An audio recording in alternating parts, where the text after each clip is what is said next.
G'day everyone, welcome to this second last edition of DURKO's Notebook for this season, and it's the Qatar Grand Prix. Got a lot to talk about, so pull up a pew, sit back, relax and enjoy the show.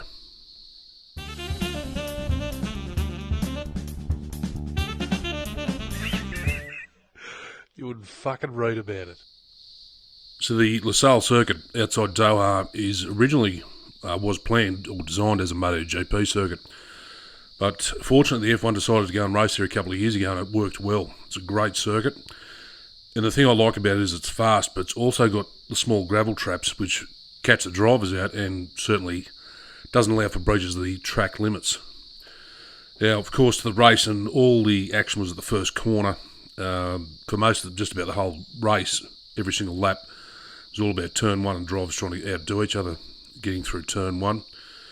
But of course, the opening lap was a bit of a game changer for Ocon and Colapinto, because obviously they were taken out when the Hulk, for some reason, the Haas team decided to start him on hard tyres, which I thought was a strange decision.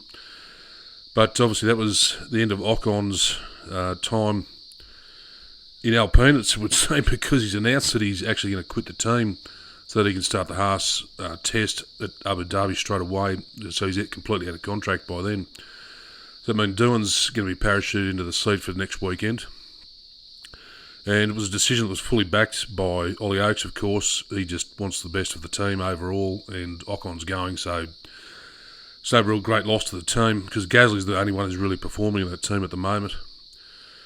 Now, the other interesting fact happened some laps later when Alex Albon's mirror fell off the right-hand side and laid on the track. Now, it was there for 4 laps before Bottas came along and ran over it and absolutely destroyed it, putting carbon fibre over basically the width of the circuit, which then caused punctures for Sainz and Hamilton.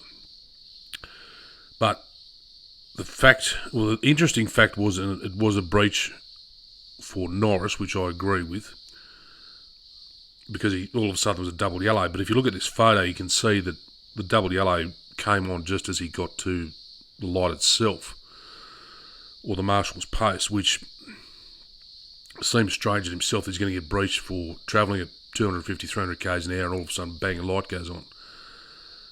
It was strange in that sense that the penalty he got for it was the 10-second stop and go. So I think the penalty was too harsh. I mean, Andrea Stella agreed that the penalty was there for a reason, but the FIA backing their decision to give him a 10-second penalty, I just think it was too harsh myself. So, again, the race stewards, the race directors, all came under criticism for the way the race was run. And I think it was a complete farce by the FIA again, and they've got to review who they're putting in as race directors and race stewards, because it's clearly just failing for them. It's not working. And that was highlighted by this funny tweet I noticed that Tiff Needell put out, with Jeremy Clarkson also adding his comment to it. And I think it's a funny way for an ex-F1 driver in Tiff Needell and one of the world's greatest motoring journalists to cast their view about what the FIA are doing, which I think for next season they've got to fix it. They've got one race to go. Hopefully they don't stuff up Abu Dhabi, and we can go to 2025 with a better plan in place for how the races are run.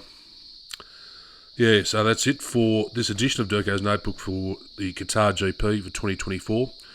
I'll see you in a week's time for my final notebook for the Abu Dhabi Grand Prix. Until then, thanks for watching. Bye-bye.